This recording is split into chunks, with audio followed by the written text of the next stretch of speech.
Shut up and sit down.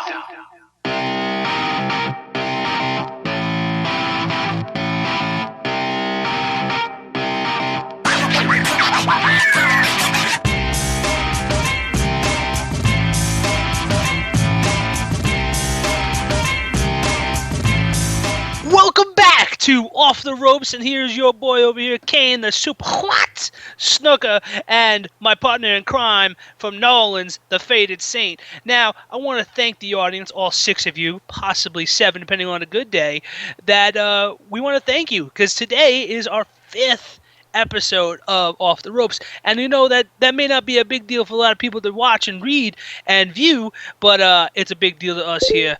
Now, before we get into what we're going to do, which what we promised, which is the Super Show, we just want to take a brief moment to discuss a unfortunate situation that happened in the world of wrestling in the past few weeks.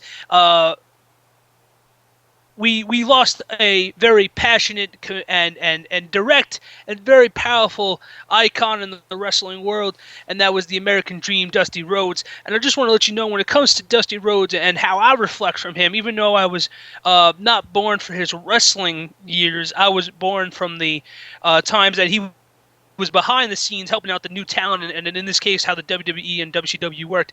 And I have to say, when a man like that inspired me, and also in this case, I use his caricatures in how I talk today now. So when it comes to how I do things, I have to thank him for that.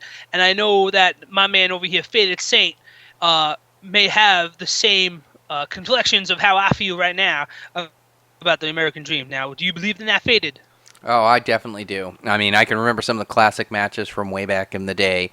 More particularly, the one that everyone remembers is when the Road Warriors attacked Dusty Rhodes and they turned heel on him. But definitely feeling a major loss, and we've lost somebody who had such a phenomenal storied career, but whose biggest contributions to the business probably came after he had hung up the boots. And, you know, our thoughts and prayers go out to the Runnels family, to Cody and Dustin, and to just basically the entire wrestling community. Thank you very much for that, there, Faded. It makes me feel much better to know that there is much more compassion for that man that and his unfortunate passing goes. But as my pappy Snooker used to say, what are we doing? We gotta get off our behinds and start the show. And in this case, we are. And I promised you, audience, that we have a super show today, and it is about 2 megastar pay-per-views that I have to admit, before we even get into it, were not so bad at all. And that was the Elimination Chamber, which was a surprise pay-per-view, if you remember when we were watching Payback, and the already slated Money in the Bank, baby. And I can tell you this much, when it comes to how it goes, those 2 pay-per-views were fantastic. And of course, I'm going to leave it to the main man from New Orleans to talk about the pre-show of what we call the Elimination Chamber. Take it away, Faded. Well, also assuming that Fox doesn't decide to try and sue me over this. But anyway, yeah, the Elimination Chamber, which of course was 2 weeks ago? Yeah, 2 weeks ago. 2 weeks ago was the big... Almost we were wondering how they were going to do it, because we can go back to the bull rope match from 3 pay-per-views ago. I'm almost dying right there from even just saying it. This is PG WWE. If you can't get a bull rope match right, how are you going to get an Elimination Chamber right? But they actually, you know, did decently. On the pre-show, we found out that Rusev had actually broken his foot. And, you know, poor Rusev. I feel so bad for this dude. Like, he beat John Cena in what should have been the biggest match of his life. He gets fed to freaking Superman 3 times in a row. They end up breaking him off from his hot Russian girlfriend. And then he breaks his foot. And now, you know what he's doing? And this is actually... you know, going off on a slight 2-second tangent here. I was looking in at the various Twitter feeds, because we're recording this while SmackDown is going on. He's like doing like a Lana stalking angle, because he like posted a picture of her at catering that he was always watching. Sweet Jesus, there, Faded. I gotta tell you this much. This must be the completion of the virus known as Cena-filing. Because I can tell you this much: ever since these last couple matches with John Cena, he has literally become tarnished, useless, and a little baby. No kidding, man. I feel sorry for him. But anyway, we find out his foot is broken. We are going to get somebody else, and we get in a match. We get Zack Ryder versus Stardust, and it happened. And I mean, Stardust. I think because we try and we try and talk like during the pay-per-views just to gather notes because we are somewhat professional, not completely professional, but we're somewhat professional. At least a 2-drink minimum. Yeah, at least a 2-drink minimum type of professional. But I remember I blinked and missed the match. Like I went to another room I went to my fridge to get a beer, and the match was done. Stardust over Ryder. Let's be honest. I mean, Zack Ryder is like the eternal jobber. But let's see what else happened on the pre-show.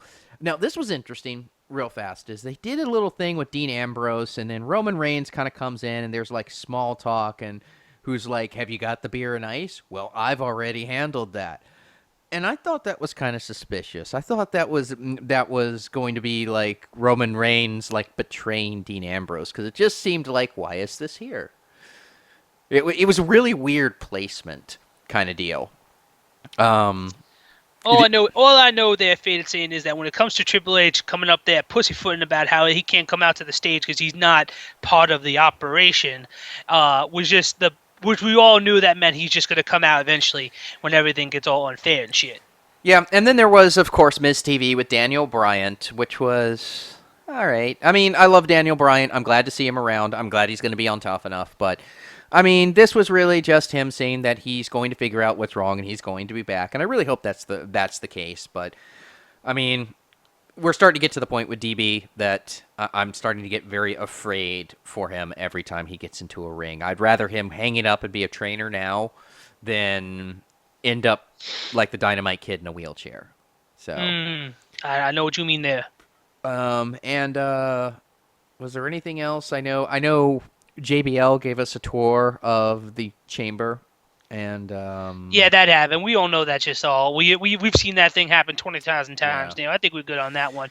But when it comes to everything, how it goes, though, I have to say the pre-show wasn't as exciting as the one we're going to talk about with Money in the Bank, folks. But I got to tell you, the matches at Elimination Chamber were a lot juicier than Payback. Well, and we jumped right the frick into it now, didn't we? Because right off the bat, we had the New Day versus the Primetime Players versus Cesaro and Kid versus the Lucha Dragons versus Los Matadors versus the Ascension versus the audience versus the commentators versus the Spanish announce table and versus the Headbangers versus every team conceivable that was not...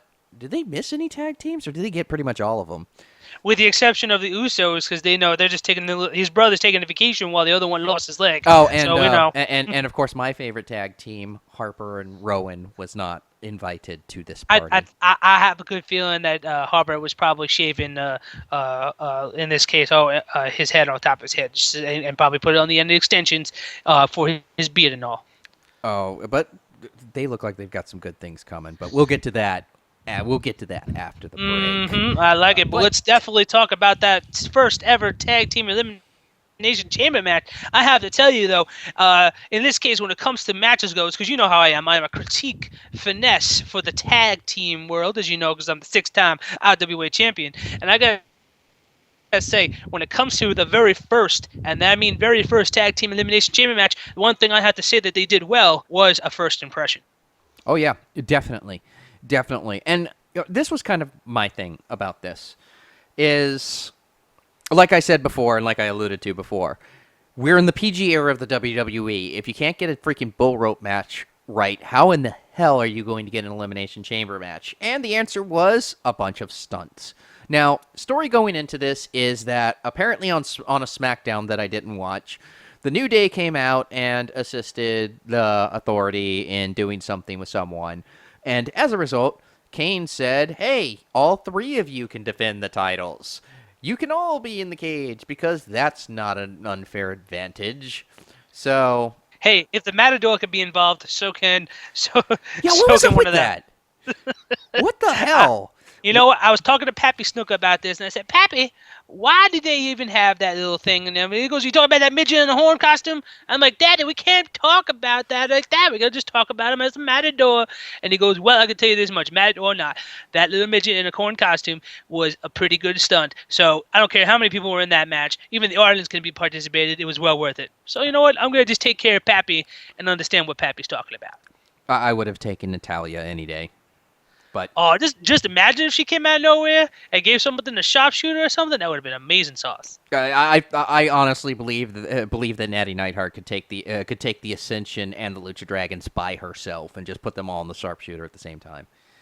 Yes. Now, the only shocking thing we have to say, though, is it was the very first match of the Elimination Chamber pay-per-view, which we would have thought, as a juicer, would have been a really good opportunity for them to put it maybe towards the end of the show, because everyone was looking forward to that Elimination Chamber, but I guess everyone wanted the Intercontinental more than anything. I'm not quite sure. Well, but it was a nice long match, wasn't it? It was like it was fantastic. 35 minutes. The highlight that everyone's going to play is freaking Kalisto, who crawled up to the top of the cage, and I'm not talking about like, oh, he just jumped up on one of the pods. He actually shimmied his way up to the top of the dome and then just dropped on a bunch of people.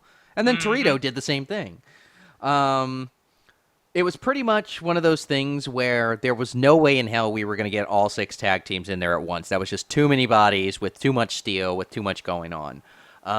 If I remember correctly, and I'm checking my notes here. If I remember correctly, the Ascension went on a tear. They took out the Lucha Dragons first and Matador second. Yep. Nobody cares about the Matadors. They're about to break up anyway. Well, unless they're probably going to go back to Puerto Rico. Who knows? I hope not, because I like the Colognes. I liked Carlito, but Carlito is a. Wait a minute. Are we PG or are we not PG? This is our show, I thought. It is our show, but I don't think we ever established whether we were PG. Listen, just because the WWE wants the children doesn't mean we need them. Okay, well then Carlito is a pan-galactic dick gargler, and that is all you could say when you ask for a PG request, dick gargler. Well, I have family who listens to this as well. I have to keep it somewhat clean. But at any rate, the point of the matter is Carlito is an egotistical jerk, and all you need to do is go back to the Hall of Fame ceremony from 2 years ago to see that and why the WWE dropped him. Besides his talent, his cousins Primo and Epico have made the best out of a bad situation. I mean, they were the Colognes, they were tag team champions, and then they decided, you know what, you guys are pretty ugly. Let's put some masks on you and give you a midget. I think you're ranting from 2 episodes ago when you said the same exact thing. I think you have a little anger against the Matadors angle. I don't have anger against the Matadors. I have anger against the people who put them in that stupid gimmick. Yeah, I'm talking about the angle. I think you're just I really hate not the happy Matadors. with that. I love the Colognes. And El Torito is whatever. I gotta tell you this much: as much as I really liked the Elimination Chamber match, there were still some pretty good things. Now, I have to say though, as much as you and I are big fans of the NXT Women's Division, we didn't have a bad battle with the match when it comes Nikki Bella versus Paige. Oh, real fast before we transition over to that, New Day, of course, won, but they made the primetime players look like $1 million, didn't they? Oh, hell yeah.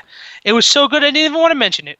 Yeah, I just wanted to throw that out there real fast. The primetime players were the bomb in that match. Like, they came out and they made Titus O'Neil look like a freaking force of nature. He Rybacked. And well-deserved when we talk about Money in the Bank. So, pretty much, for those of you keeping score at home, Ascension killed the Lucha Dragons, more specifically killed Rey Mysterio Jr., killed the Matadors, and then the primetime players came in, somehow managed to eliminate Kid and Cesaro, then managed to eliminate the Ascension, and I might have been getting that in the wrong order, but then the New Day were 3-on-2, and it was just a little bit too much for them to take over. New Day over everyone. Xavier Woods is one of the best heel talkers we've got today. Minus Kevin Owens. I don't really think he is, but we'll get into that. We'll get into that. But that brought us to, as you were saying, the women's match. And The first consensual idea of possibly not being a bathroom break. no, this was a bathroom break. This was pretty much a god awful match between three women who they didn't give enough time to. Nikki Bella over Naomi over Paige in a criminally short match for the talent that was in that ring, and by talent I mean Naomi and Paige.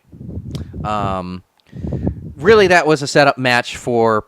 It was a setup match for Paige to start her push towards another Divas title. I want to say we both hated this match. Nope. Really? Did you go back and watch it again? Because I know we both didn't like it at the moment.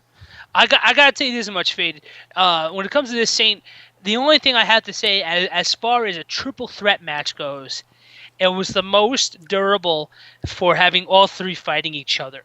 Because we all know that when it comes to triple threat matches in the WWE male universe, usually one of them has to get knocked out and throw outside the ring for like 10 minutes while the other two are fighting off each other until that guy randomly pops up like the wrestling of the Walking Dead and come in and do something special. I personally think you could have taken Naomi out of this match and we would have been fine. And nothing would have been lost, but I really dislike how they've taken her character. She's got a lot of athleticism, and they really just they need to figure out what they're doing with the women's division, and it needs to be not be Bella-centric. I gotta tell you this much. If I have a moment here, I'm gonna just do a little prayer for me. Oh, WWE, Lord gods, consider a story where the NXT women's division has got so frustrated on how they're not getting the much spotlight as the most deserving universe as the women's Divas division, and that they decided to rebel and come on Raw like Kevin Owens did and just take them on and have this amazing Survivor Series match where the NXT women's division versus the Divas division. Please, Lord, please, WWE Universe. Amen. Amen. Remind me, I got a little tidbit of information, a little rumor to throw in at our wrap-up at the end about the women's division and the NXT women's division. Something juicy. I know you'll like it. I know I liked it when I heard it, but it's rumor, so fingers crossed. But, I won't tell Pappy. You know he don't like spoilers. Yeah, no spoilers. But anywho, Nikki Bella retains the women's title over Naomi and Paige. And what was it that I said at the time? You can't beat Supergirl. Can't beat Supergirl, and you can't beat anyone when it comes to that kind of stuff. But when it comes to retain the title, Nikki Bella is probably going to be one of the long-term Cena-files, as we know, that's going to be around. So we're hoping that's going to be a big change eventually. Hopefully, she'll lose it before Survivor Series, so that way she doesn't have it for a whole year. Speaking of Cena, you know what match was up next?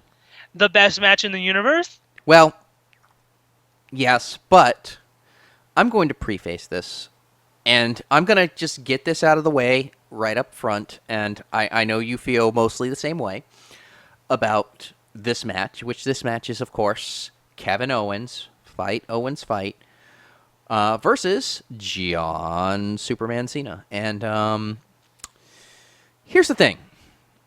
Kevin Owens' whole character is, I'm a prize fighter. I do everything for my family. He is the NXT champion, which I get. It's a championship belt. It is a quote-unquote, and he can see, but you guys can't see. I'm using air quotes here. It is a world championship belt. It was a beautiful quote, by the way. Yes, it was. John Cena is the U.S. champion, but he is on the main roster, and the U.S. championship is a main roster. Yet somehow this match is champion versus champion, but not any title is on the line, because the whole story coming into this is, I don't need the U.S. title. What are you talking about? I'm the NXT title holder. Makes no freaking sense. Kevin Owens is a prize fighter. His entire thing for powerbombing Sami Zayn, for stretching Alex Riley, for fighting Samoa Joe, is that he does everything for his family. He's all about the money. And I'm sorry, the way it's set up, or as wrestling as I've always remembered it, more belts, means more money, and a belt on the main roster means permanent spot on the main roster, which is more money for you, for your family. 2 belts is twice as much money. Because, I mean, let's face it, the NXT title is about like the U.S. title or the Intercontinental title in WWE main roster terms. But Yeah. or would you say it's the cruiserweight title? Yeah, That's probably the it's probably more along the cruiserweight title. So really, he's taking a step up. But no, he doesn't want John Cena's U.S. title. Why would he want that? It's only more money. It's just it made no sense. It aggravated the crap out of me. It pissed me off. I ranted and ranted and ranted. And Kane can be witness. I ranted for both freaking weeks between the last pay-per-view and this one when this started coming up. I freaking hated this idea. Well, now, folks, I just want to point out now, when it comes to Saint here, he ain't mad about the match. He's mad about the promotional setup of how it's supposed to be a champion versus champion. Now, granted, they're both champions, as he air quoted, but it doesn't mean necessarily that they're going to put it on the line. And, of course, that could have been Leslie used, but the match itself was poetry in motion, as I used to say back in the 90s when I was watching the Hardy Boys. Now, when it comes to that match, I have to say, was out of the element. I'll give you that. We actually, back and forth, said, well, when is Cena going to win? When is Cena going to win? Is this it? Is it? And we were just yelling about how he was going to get hit by the AA, and then boom, game over. No, out of nowhere, this glory of God, this praising the blood and souls of the little children from the parts unknown that I used to make the totems that allow me to pray for John Cena's defeat must have been answered, because clearly Kevin Owens won that match. And now I know I spoiler alerted you about how he won the match before explaining the match, but it was worth telling you that because the story of how Kevin Owens won that match is a lot more juicier. I mean, apparently you can beat Superman. Kind of. Sort of. Maybe. And he did it clean. He did it clean. Now, here's the deal. He's absolutely right. Because I hate the setup and because I hate the stupid story going into it, and it's stupid. The match, last podcast, both of us vehemently said Sasha Banks, Becky Lynch, best match we've seen all year. Beat everything we saw on Mania, hands down. Preach it, Saint. And then this match happened, and we were talking about it, and it was so good. It was so good. Like, even me, and as Kane can tell you, I'm about as jaded as it comes. Like, I almost turn off in John Cena matches. I almost, like, just completely, it's just like, oh, it's a John Cena match, click. But they had me, and it was false finish after false finish after false finish after false finish. I mean, like, at one point, Kevin Owens, like, did the AA onto John Cena. They had, and this is a good touch that they had here. It carried over to something we'll talk about later, but towards the end of this match, John Cena started arguing with the ref. He started, like, getting in the ref's face about, no, that was a 3. And the ref's like, no, that's a 2. So, I guess he was trying to get a little bit of Hulk Hogan a little bit of Andre the Giant magic against Hulk Hogan that at Saturday Main Event when you saw Hulk Hogan's kick out and still got the 3 count off of when Andre was on top of him. So this match was about 20 minutes long and a little bit more than.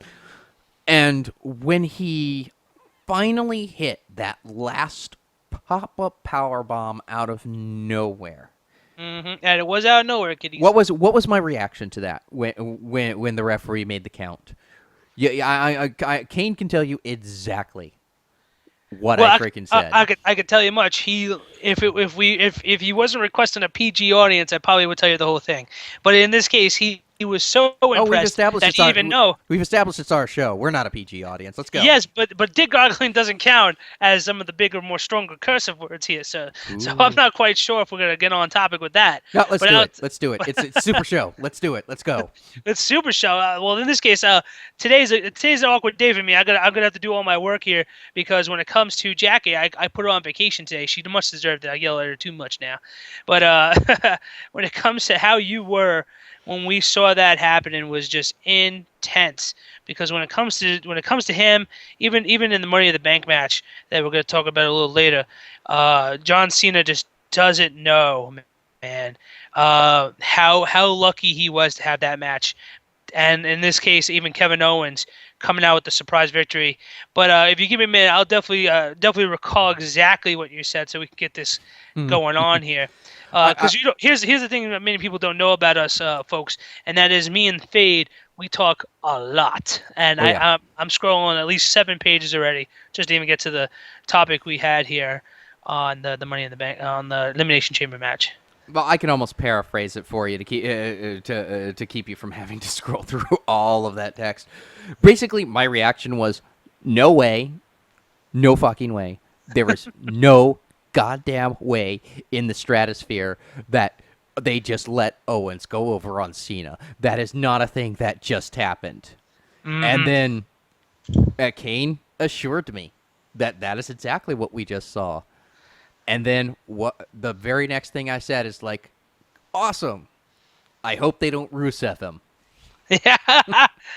But you know what though? I even defended that. I said it was a clean match, so maybe not. So I do remember that. But I have to tell you, there's 2 highlighted situations for a guy his size that I was most impressed with in that match now, and that was the I would call the hop up.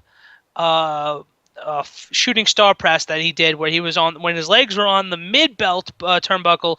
He did a 180 jump, got and his feet landed on the top turnbuckle, and then he of course did the moonsault right off the top right there. That was one of the second most impressive. The most impressive was when he reversed John Cena's top rope suplex and did the what was it, the crossbody suplex? Oh, that was a top rope inverted gory buster. Okay, boom.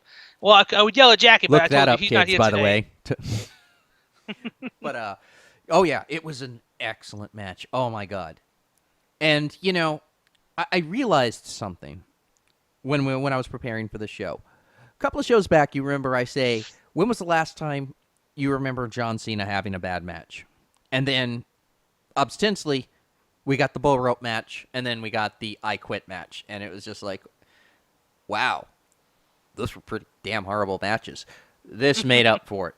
Oh yeah, Kevin Owens is a perfect match for John Cena. He even for a big guy, he was not muscular in the physique wise like John Cena is. He kept up with him, and he was upstaging him with a lot of those moves he does. Dude, he is really like a more charismatic, like Hugh Morris / Bill DeMott, like really. Yep, exactly. Which, by the way, we as a quick aside, we had a little discussion about Bill DeMott on the side. If you are interested in that whole Bill DeMott situation, I highly recommend everyone going and checking out Talk Is Jericho. He does actually have Bill DeMott who says his side of the whole NXT story. So it's a really fascinating listen there. But it was very, very good. Did you hear it too? Did you I was in this case, you know, I don't get radio over near the parts unknown. I mean, I have to have 3 different people on chicken wire doing a dance just to even get this radio signal coming to you right now there, Faded Saint. But I could tell you this much: I talked to my minions, and they tell me that it was really good. It was a really good interview. But anywho, Owens over Cena. Oh yeah, you can beat Superman. And folks, I gotta tell you this much for a moment. Yep, and I gotta tell you this much, folks. When it comes to the pay-per-view, after that match, I thought it was well over. We didn't even need to watch the rest of them. But we did. We kind of wished we hadn't watched the next match, and it breaks my heart to actually say this because the next match was Neville versus Bo Dallas. Now, a little background here. Neville and Bo Dallas had a phenomenal little back and forth little storyline when Neville first ascended to the NXT title and Bo Dallas was going to the main roster. This was not any of that. This was a thing that happened. Mm-hmm. And we had such high hopes for this because I've seen what they can do. I've seen what they can do, and this wasn't even like, I swear, like, it was like really weird. It was like somebody mistook Neville and Bo Dallas for the Divas division and gave them the Divas spot. Well, can I be candid with you there, Saint, for a minute? Absolutely. What I really think is going on here, and this is in the WWE universe, might find me, bag me, and tag me, and put me in a locked storage facility for saying this. But I'm thinking that they put Neville and Bo Dallas in the pay-per-view to see how up and started characters from NXT can handle a big budget pay-per-view. I'd agree, except for Bo Dallas has been on main roster and has been has been in pay-per-views before. But you know what? Neville needs that. I mean, we could see in Money in the Bank that he definitely stepped up and deserved the spot then. But I can tell you this much: this is his very first on-set pay-per-view where people paid cable, if they still even do that. I'm not even sure. And no. This wasn't This wasn't. Oh, this was was WWE only. That's right. I forgot. Damn it, I would love to yell at Jackie right now for that, but you know what? I can't fact check right now. She was pretty good at giving me my notes, but I can tell you this much: when it comes to everything going on here, I think that it was still something to see how Neville specifically can handle a pay-per-view event. Didn't he have a couple of pay-per-view outings? Pre-show. Bad News Barrett. Pre-show. You're absolutely right. He was relegated to pre-show in both of the last ones. We all know that don't count now. Some people will say it counts, but I'm sorry if they sit there and they don't blow off the opening pyro before your match, you're not actually on the card. And let's retrospectively, we're talking about also late game pay-per-view where people are getting tired, not sure how entertained they are at this point, and either they did it to one of two ways: either they did it to see how we can react to a mid-card match in a pay-per-view, or to simmer down the greatest match that ever happened, so that way they can get on to the next one, which was the Elimination IC belt. It was a palate cleanser to put Neville over. That's what it was, and it's unfortunate because I like Bo Dallas and I know they can do better. But if they weren't going to do it to the Divas, they had to do it to someone. Well, if all you could do is Bo leave, that's it. I don't believe at all. I don't believe his career is going anywhere. Well, you can believe, but you have to believe. I don't believe his career is going anywhere either. But as he said, yes, that led us into the second Elimination Chamber match of the night, which was for the vacated Intercontinental Champion. It was Ryback versus Sheamus versus Dolph Ziggler versus King Barrett versus R-Truth versus... Because Rusev broke his foot, we don't know. Well, actually, we did know. It turned out to be Mark Henry. When the...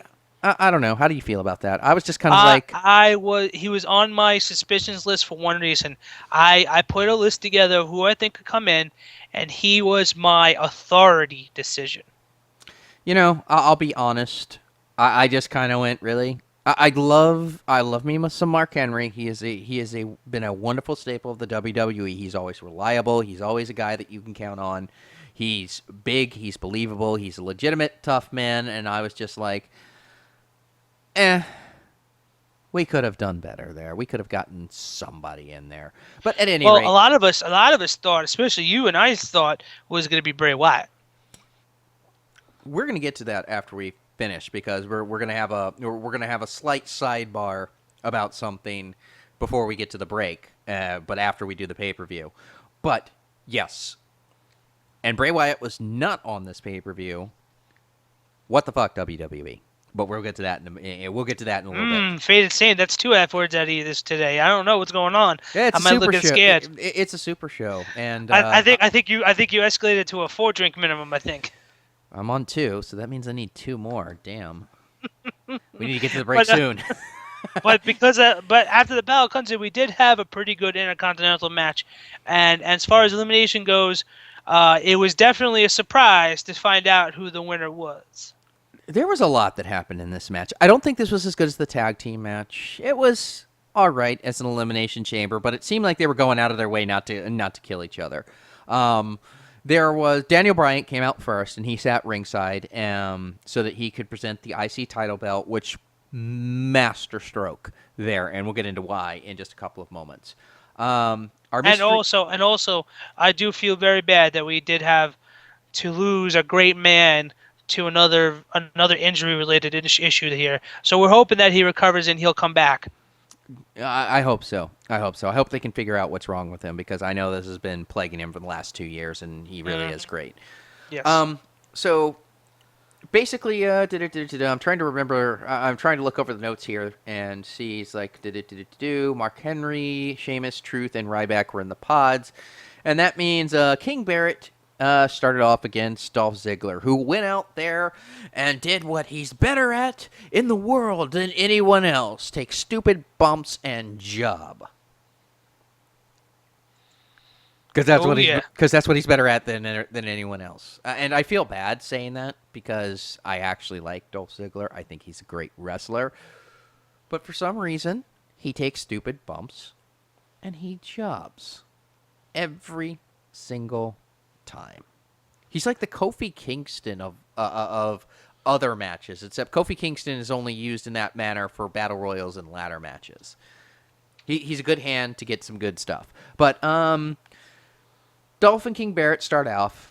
Eventually, if I remember correctly, let me look down here on the notes here. Truth comes out second, and I don't know what they're doing with Truth lately, but I think he's lost his mind.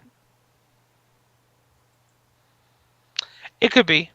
I could see that. There's been a lot of crazy Truth, which, don't get me wrong, I love crazy Truth, but I mean, it's entertaining, but I really wish they'd do more with him because I agree. Because he's really such a great wrestler. I think that they are putting him in the clown suit way too much now. It's getting a little crazy with it. So there's a little bit of that. And then, like, right in the middle of this, and I don't know if this was planned or not, but Barrett just, like, throws Dolph into the pod that Mark Henry was in and just breaks the pod. And then there's kind of, like, this awkward pause where Mark Henry is like, what do I do? There's nothing keeping me in here. Do I go in or do I go out? And the referee's like, you better not. And then Henry's like, well, it's no disqualification, and he's standing right there, so okay, I'll go kick his ass. It was really weird, wasn't it? It was. I gotta say, it wasn't really as fantastic like you said it was. It's not as good as how we watched it here. But when it comes to how everything goes, I can tell you this much: I still like the victory going to Ryback. That was my favorite. I do. And he deserved it. He deserved it. I can tell you this much. When it comes to how the world goes, he was the tag team champion, and then nothing else, and then they just used him for his gimmick, which people are really liking. They're fine behind him. They always say, feed me more when he does his things. So I could tell you this much. Him being the IC champion and doing his stuff was well worth it. We need to back up here for just 1 second, because there was one little thing, and like I said, the tag team one was much better. This one was a little lackluster, but there was one thing I felt that they did brilliantly in this match. So Ryback was the last one out, and then Sheamus was the last one into the match. And then his pod mysteriously wouldn't open, and he just sat there and waited until, like, apparently really playing up that he was trying to get out. Well, everyone destroyed each other. That's just the power of the cameraman, of course, because the guy behind him in the audience was like, "Hey, I saw what you did." Yeah, he put his Celtic cross, like, in there to trap himself in, and I'm using air quotes again. And then after everyone had, like, destroyed each other, he was just laughing and he pulled it off and then just walked out and then just started, like, picking over the carcasses. I thought that was very, very well played. But yes, Still didn't get it. Still didn't get it. Ryback went over, and this was also another brilliant stroke. Because as we've talked about in the past, or we haven't talked about it, but as you, if you're listening to this podcast, you know wrestling enough to know what has happened every time somebody has tried to, quote unquote, take something from Daniel Bryan. I'm looking at you, Dave Bautista, Royal Rumble 2013. I'm looking, or I'm sorry, 2014. I'm looking at you, Roman Reigns, Royal Rumble 2015. You guys, because the fans, if they perceive that you are taking this thing that is Daniel Bryan's, there is nothing you will be able to do. Only now is Roman Reigns actually like starting to like get his momentum back Oh from yeah, from that. they were super pissed when he didn't win the Royal Rumble that year. And in this case, it's that hate stank, that Papa Snooker always told me about, just smelt on him bad because of the fact that he lost it to Daniel Bryan. But they had Daniel Bryan. They lifted up the Elimination Chamber. They had him take the belt. They had him do a little presentation. They had him give it to Ryback. And the fans were just like, acceptance. And I think they have that did Ryback any number of favors because I gotta say that's probably what that should have happened with Roman Reigns. I think he should have. I know they tried to fix it with Fastlane or whatever ridiculous pay-per-view they tried to mesh up before the WrestleMania by trying to get the audience to be on Roman Reigns' side again. But yeah, that is the best way you could possibly let the people's audience, with the new people's champ, I should say, give to Ryback. I mean, they did, and the storytelling since then has not done Ryback any favors. But I think the fans have kept with it because they're riding off of the good faith that Daniel Bryan has instilled in him. Mm-hmm. But yes, Ryback, against all odds, is the survivor and wins the IC title belt. And then the WWE Championship match happened, and it ended. There was actually there was one thing before that we just need to touch on, and we'll only take a second here. No touching. But it was right about this time that, and I'll let him tell you what both of our reactions were to this. It was at this time, in between these two matches, when they said, it's already been signed, the rematch everyone wants, John Cena versus Kevin Owens. Oh, sweet Lord. Why do we have to bring this up on the Super Show? Why do you have to toggle my feathers every time? And I told you, Saint, do not bring him up again. But of course you did, because when it comes to everything and how it goes, we just knew he was going to get freaking Rusev'd. And, of course, this magical balding wizard over in Nolans gets to say, I hope he doesn't get Rusev'd 20 minutes before this announcement happens. And, of course, a goddamn Chucky! Damn it, she's not even here. I can't even yell at her. That's how it goes. You can't beat Damn it. Superman. I was just like, of course. Because they did the same thing with Rusev. So it was nice knowing you, Kevin Owens. You're not even on the main roster yet, but that was our reaction in the time. And then indeed was the main event. Dean, the unstable Ambrose, versus Seth Rollins. And this was actually a pretty good match. I liked this match. Not as good as all the other matches, and it was definitely not as good as the Money in the Bank one. But I'll tell you this much, it was still well-deserved and well-shocked at the very end when we thought what really happened. Oh, when they pulled that quote-unquote dusty finish, because, that was a classic dusty finish, where basically they went back and forth. The story of this match was Ambrose he was fighting off like everyone at some point in this match, wasn't he? He was fighting off like practically like 4 people at the same time. Oh yeah, J&J Security, you got Kane, you had Seth Rollins. Hell, if Triple H wanted to, you could have gotten his hand in that mix too.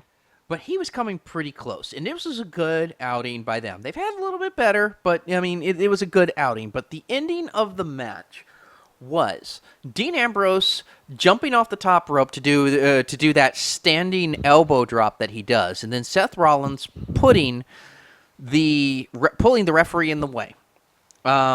a little back and forth happens. They go into Endgame.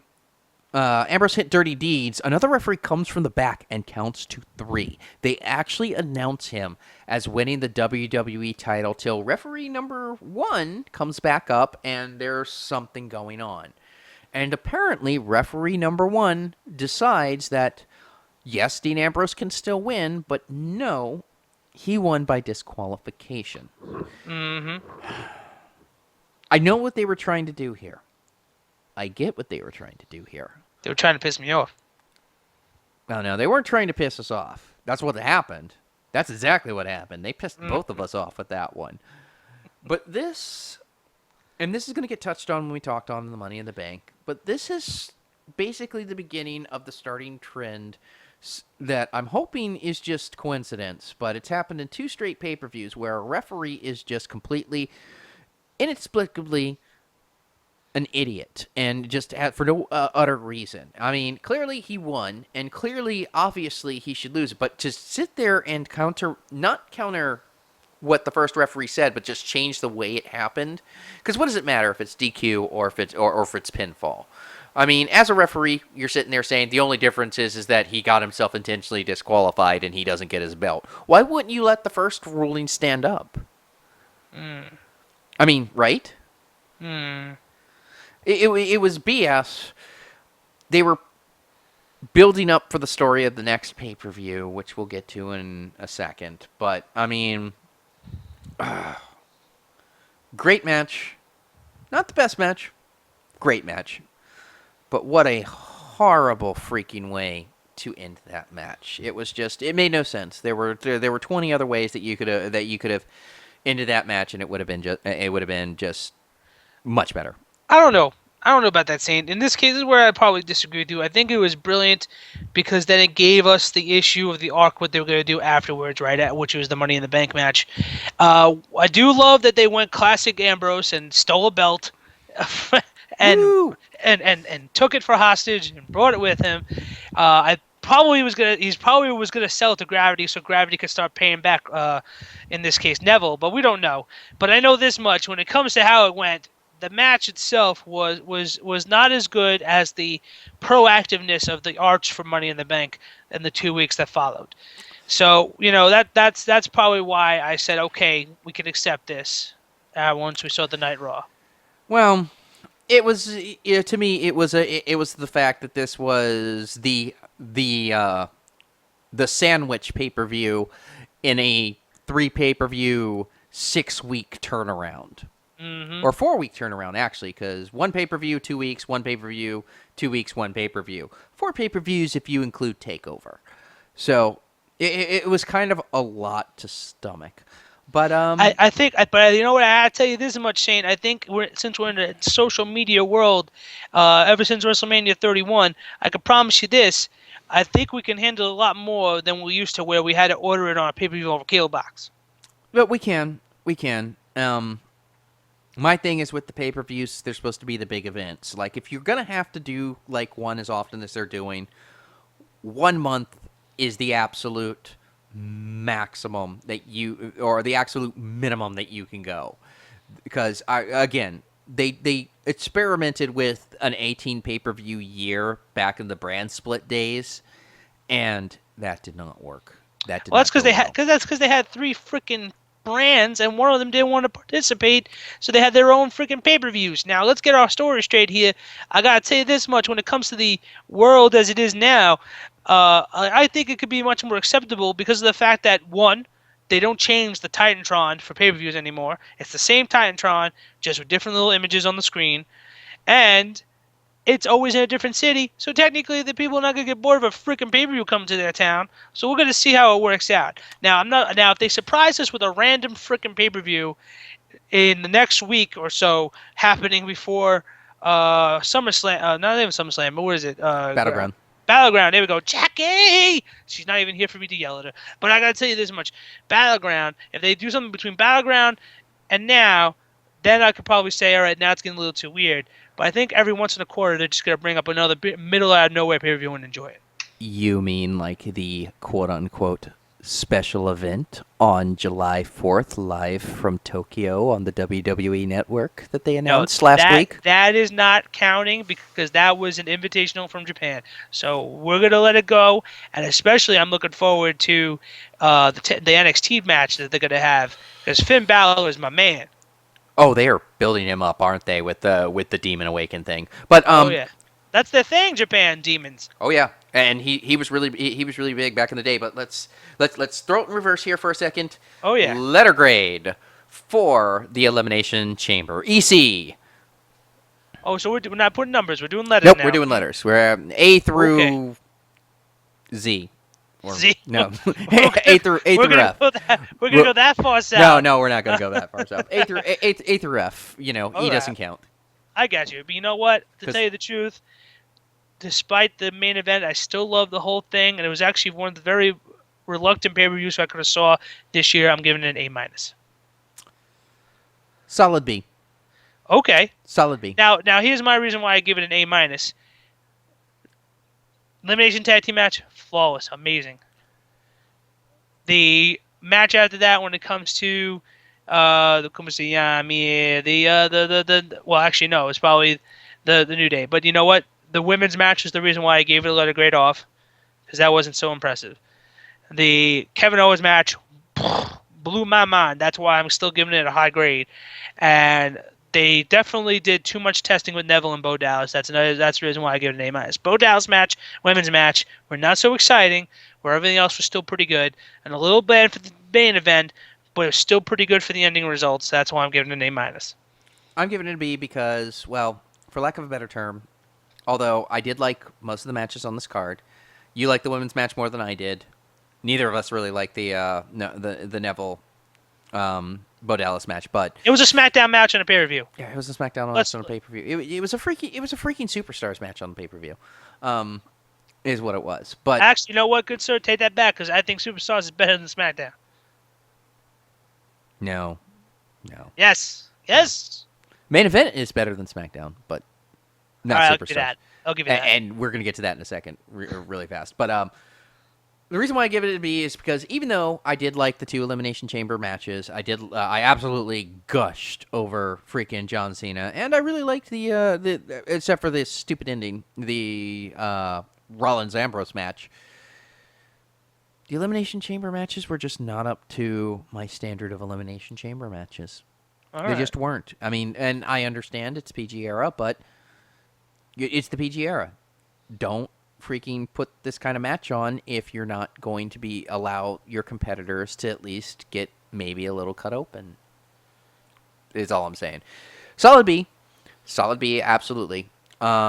And then we're gonna get to just like a quick thing, because in between this, in the 2 weeks that preceded between the Elimination Chamber and Money in the Bank, there was the build-up story, and I actually went to one of the Monday Night Raws, which was down here in New Orleans.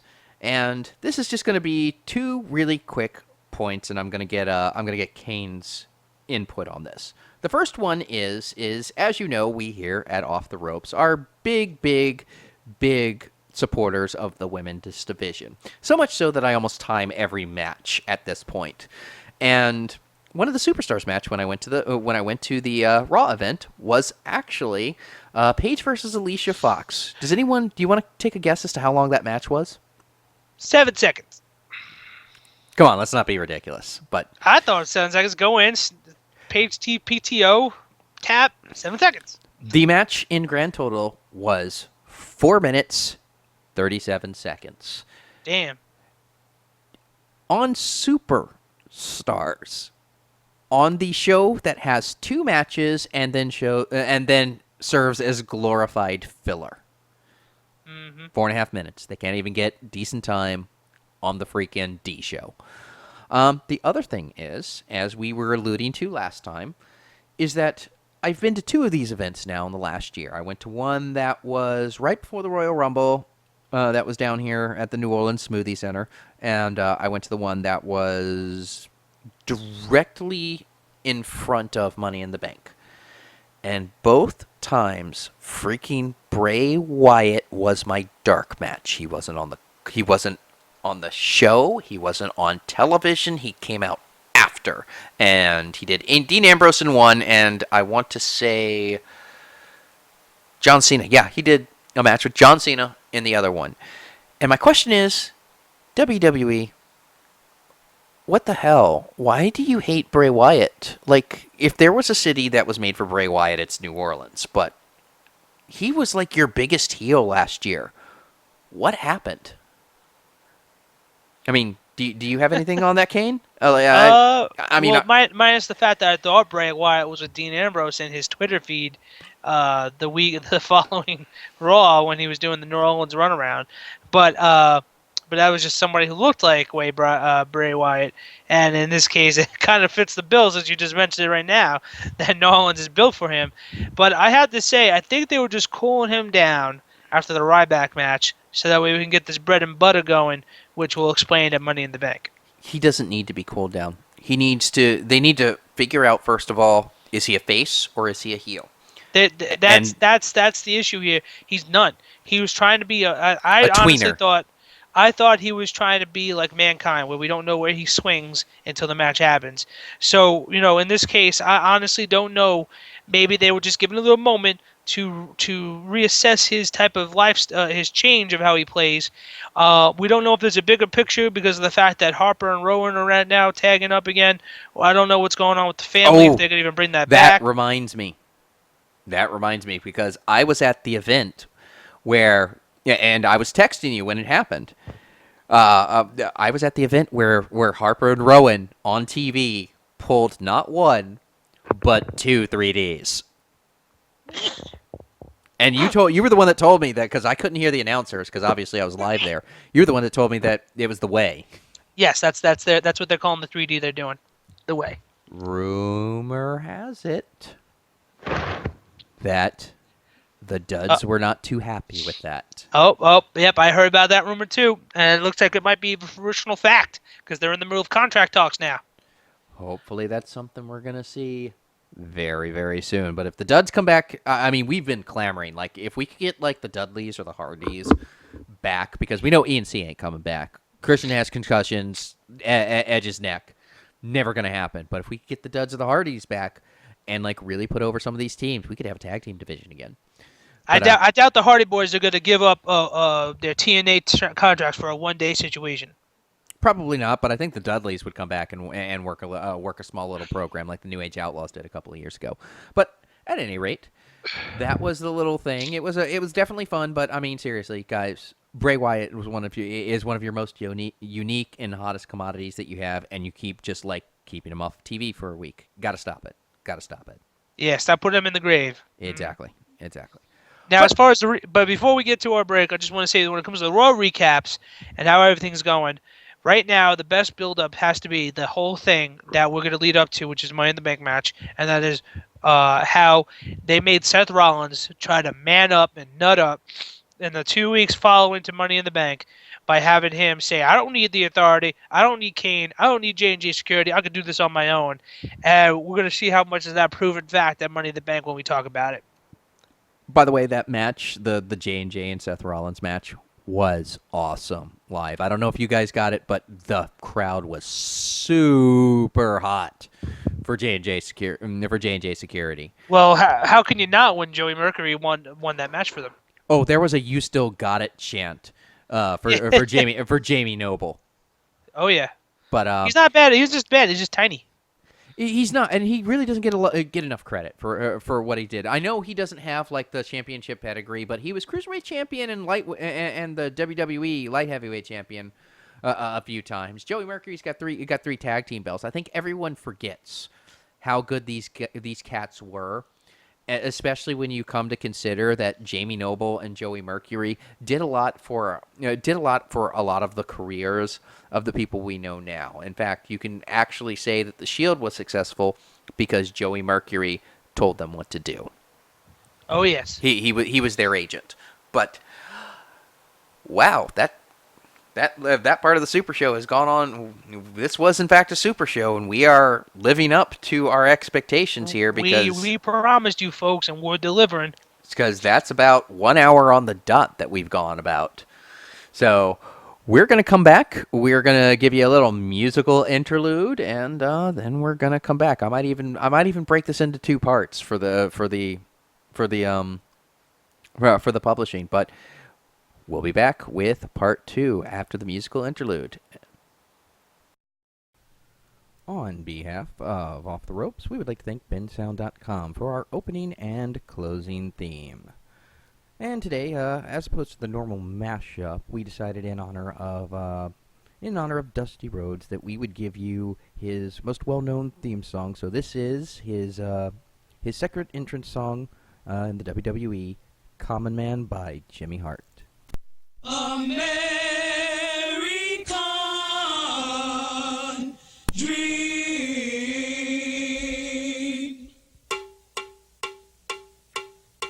He's just a common man, working hard with his hands. He's just a common man, working hard for the man.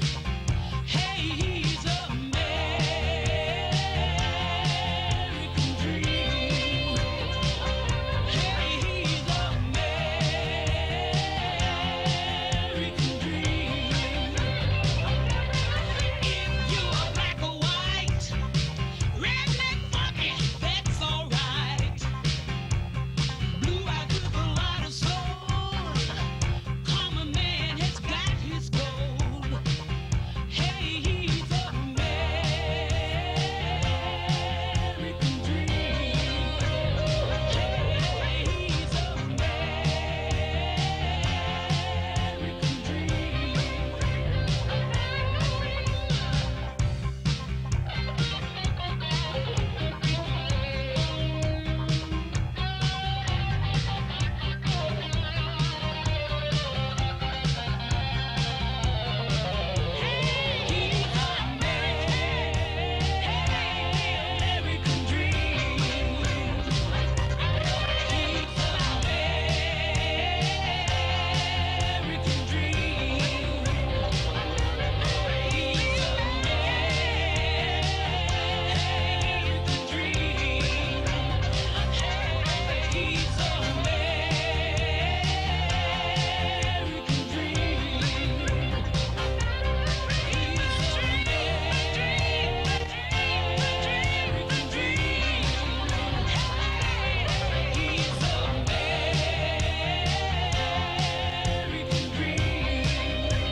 Welcome back to Off the Ropes. I'm your boy, Kami the Faded Saint. That is Kane the Super What Snuka. Yo, and, yo, yo.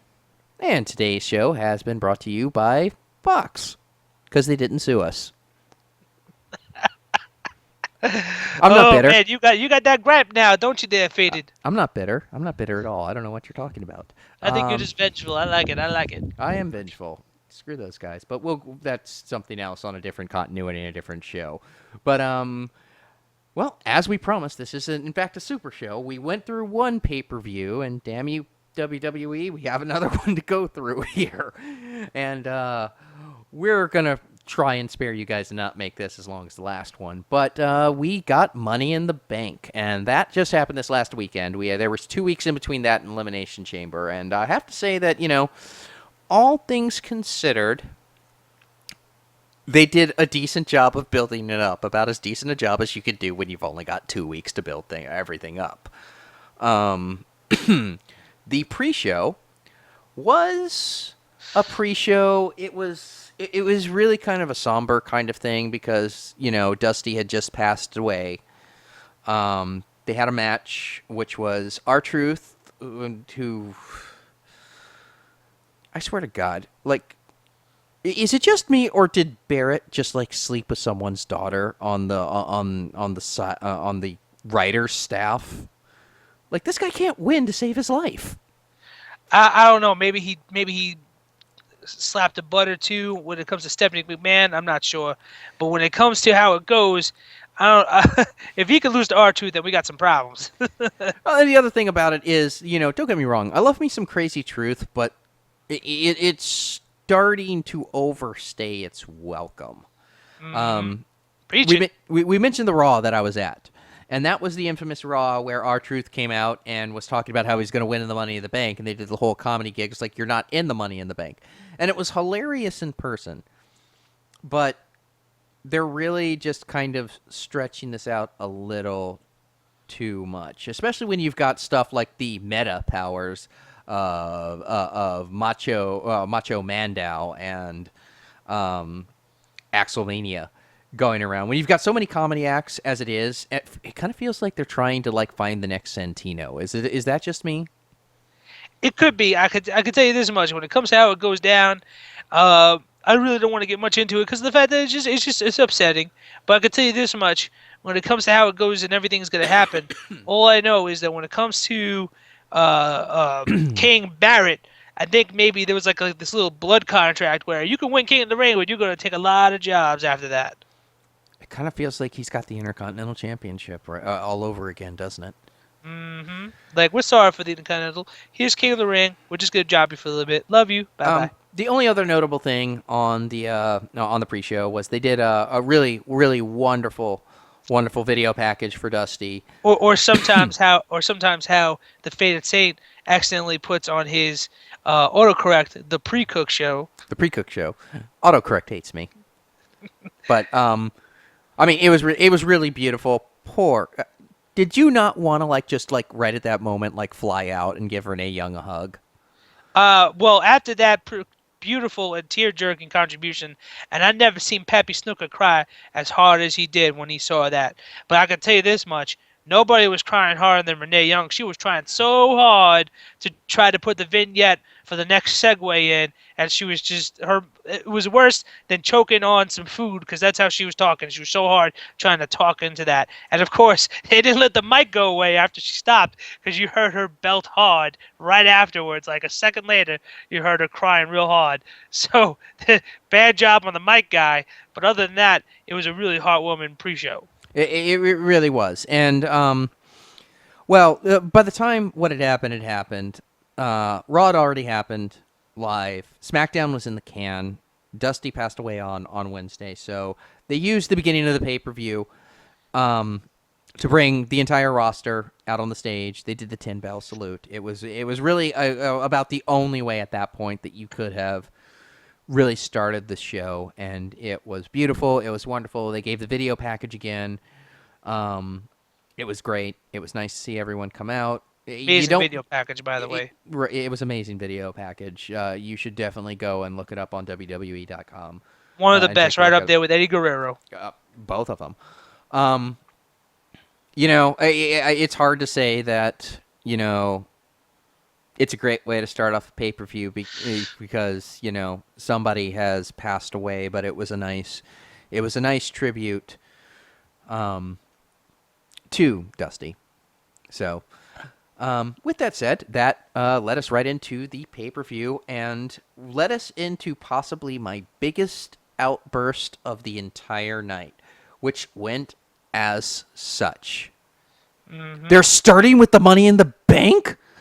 They're leading with that? Again? Well, it's one thing like last year when there was two of them. This was the only Money in the Bank match, and they started with it, and I was floored that they decided to start with it. I was absolutely, positively floored. Because I mean, it was a great match. But here's the problem. It's like this is the title match of the pay-per-view. Why are you just blowing it at the beginning? If you're going to have a title match for a pay-per-view, what you need to do is you need to have it last, because this is the Money in the Bank pay-per-view. That implies the Money in the Bank match is the main event, even though we all knew it wasn't. But Well, folks, once again, Elimination Chamber did it. Money in the Bank does it. And I gotta say though, we're gonna get a little in a little bit of a topic feud here. But I can tell you this: when it comes to Money in the Bank, I understood it if the winner of the Money in the Bank was coming out of nowhere, like Kane did a few Money in the Banks ago. you'd think that.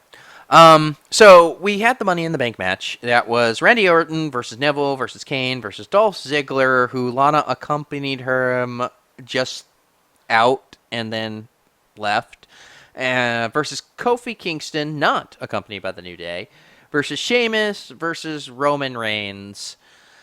And it was actually a pretty good match. It really was. Story of the match is basically Randy Orton. What happened to Randy Orton? Like, we were talking about, like, he was, like, in one of the better matches, like, a couple of podcasts ago. And then it's just, like, his personality disappeared. Because he had, like, nothing going into this. Nothing. And Neville was just kind of like, hey, I'm the new kid. And then Kane was there because Kane is reliable and he's great for drama in the match. Dolph Ziggler was there to do what he's best at, and that is take stupid bumps and lose. Yep. Kofi Kingston, as we spoke of in the last segment, is there because basically he can add some zazz to the match. But really, I don't think Kofi Kingston has ever won a battle royal or a ladder match at all. And so that really just brought us down to two honest-to-God possible winners going in. And that was Sheamus, who has been on a hot streak since he re-debuted with his World of Warcraft hair. And Roman Reigns, who was the only one who actually had a decent story going in, which his story has been tied to Dean Ambrose and going up against the Authority. He had to at one point, and the reason why I bring this up is because this plays into the end, he had to at one point, right after Elimination Chamber, fight 3 people in the same night, King Barrett, Mark Henry, and Bray Wyatt, in order to keep his place in the Money in the Bank match. Oh yeah.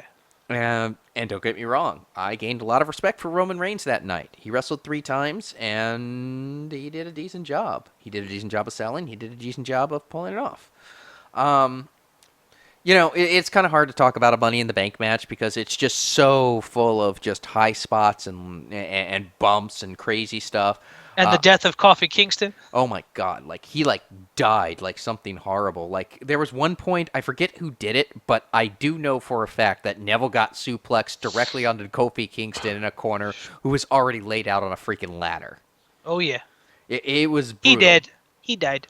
A lot of jumping over the top rope, a lot of high spots, a lot of trying to pull everyone off of the ladder, which brought us to Endgame.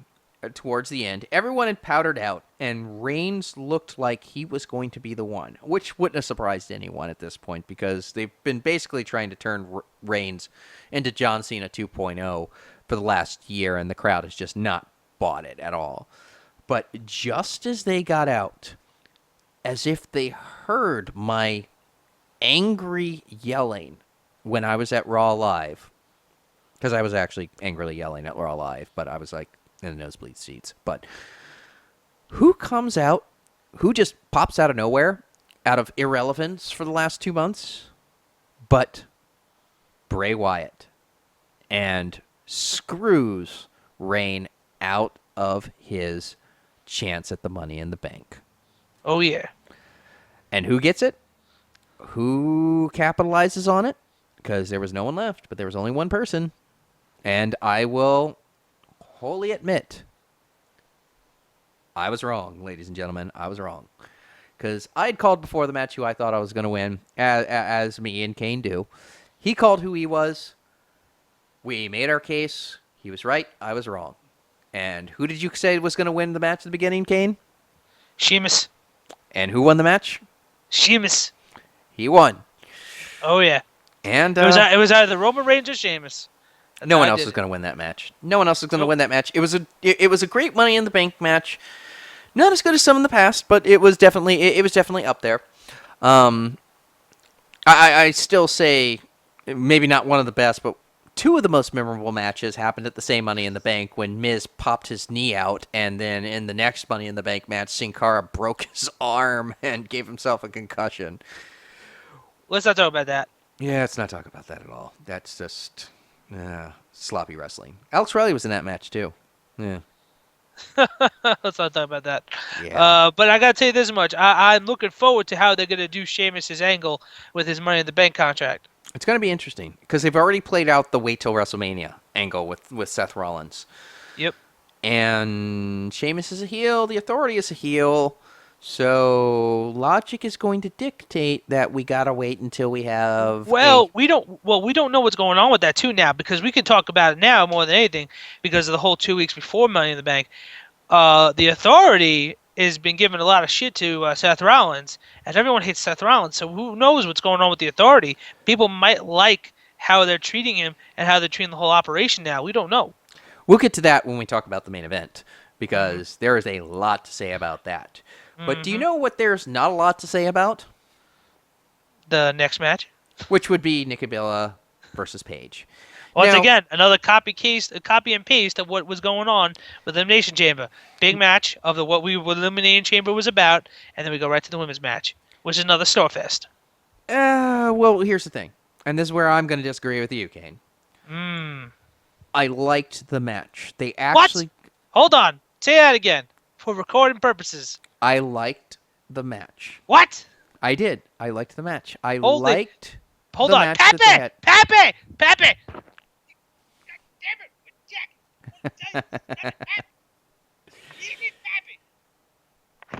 He's sleeping, but I guess Oh. he didn't. But you know what? I'll let him watch the recording. Holy that's- moly! You actually liked a women's match? That I was liked divas? the match. I hated that stupid ass ending. Now, here's the thing. Twin They Magic. actually gave them about 8.5 minutes, which for those of you who have been wondering, and for those of you who actually do follow me on Facebook or Twitter, for that matter, I think I posted this up on my Twitter. I've been timing these women matches. And I actually went back and I started timing some of the old women's matches. And I actually figured out that the longest women's match that we have had in the last 2 years was Stephanie McMahon versus Brie Bella, which clocked in at a robust 11 minutes and 7 seconds. Amazing match, by the way. Stephanie was really good. Considering she's a woman in her mid-40s? Yeah. And doesn't wrestle at all. Yeah, exactly. She wasn't that great of a wrestler when back in the Attitude Era days, but I mean, hey, it was Yes, good. sir. It was a good match, but no one was going to tell Stephanie that she couldn't have the time that she wanted. Nope. But anywho, the match was great, and I'm not a big Nikki Bella fan. I think she's athletic, but I don't think she's a great wrestler. I'm a big Paige fan. I think she's got like a bunch of the stuff to the point that I think she's got like one of the most painful looking like submission. The PTO is so painful looking. Mm-hmm. And it was a great match. Right. And also, she's an NXT girl. She is an so NXT girl. She is. You know how it goes. And it was a wonderful, wonderful match. I was like, oh, okay. So it's going to be like this. Right up until that stupid ending. Which was, they did the stupid twin magic thing, which that's the story of the match, is that they did it to Paige on the Raw right after Elimination Chamber, where Paige challenged for the title. They did the stupid twin magic thing, quick roll-up. And they kind of did the same thing here, only the problem is that Paige actually rolled up Brie. And Kane, when Michael Cole is sitting there saying, wait, shouldn't this be a disqualification? Mm-hmm. You know, something has gone terribly wrong, because all of a sudden, like, as soon as page one, like, Bree, and they've rung the bell at this point, Bree, like, jumps up and she, like, pulls down her shorts, which I didn't mind that too much, but she shows, like, the little tattoos that shows her apart, and, like, pulls out, like, the falsies from her top, because Nikki's a little bit more top heavy than Bree. And Well, it's we just don't like, know that. and it's like tearing it up. It's like, no, look, I'm not Nikki. I'm Bree. She pinned me, and and then just Bree, like, or Nikki, just like comes out from nowhere and like roll up pins Paige, and the referee counts it, and the bell rings again. There's stupid finishes. There's Ruseving someone, and then there's this. You ain't kidding, kiddo. And it was a real shame, because it was one of those things where I was like, okay, well, obviously they are taking these women seriously. And then I see that, and it's just like, or not. Let's look at this for a second there. Now, yet we can have Dean Ambrose take a pinfall and reverse it for this disqualification, but we can't reverse the rack attack pinfall on Paige after a disqualification. Mind blown. Yeah, and that was the thing. It wasn't even like it wasn't even like the Dean Ambrose thing, where they said, "Oh, Dean won," but it was by disqualification, not by pinfall. Paige won the match by pinfall, and then just out of nowhere, without even the match restarting or there being any indication that the match had restarted, Nikki all of a sudden re-pinned Paige, and Paige ended up losing the match that she had won and never restarted. Yip, all yips. Ow. Mind blown. Although it wasn't nearly as... I think I just like blinked and missed this match. And that would be the next match, which was Big Show versus Ryback for the Intercontinental title. Miz comes out before the match, and he's going to be guest commentator. And now, pump the brakes here, Fatal Saint, because I got a rant to pick with this right here, and that's Biggie. Biggie, are you part of the Authority or not, boy? What's going on with that? You're not even in the vignettes. You don't show up asking how is everybody doing. Nobody welcomes you back. You just come back, tearing ass against Ryback, and totally forgot that the last 6 months you were Kane's right-hand guy for for coming down and taking care of some Authority stuff. What's going on with that? Am I feeling it? Am I the only one not feeling this? well, the problem is that they don't have cohesive storytelling. Although I know that, out of character, Big Show had prior commitments with the Special Olympics and Make-A-Wish Foundation. They don't really ever explain why just he came out of nowhere. And the story of this match was the night after Elimination Chamber, Ryback faced Miz for the IC title. And 2 seconds into the match, Big Show comes down. You get, it's the Big Show, dead body swings and that kind of stuff. And he comes down, and he looks like he's about to, really mess up Ryback. And then just turns around and just does the weapon of mass destruction on Miz. And that's it. And he just says, if anyone's going to beat the big guy, it's going to be the Big Show. And there was a Miz TV that was at the live Raw I was at, and it was a thing that happened. And so that's what came into this match.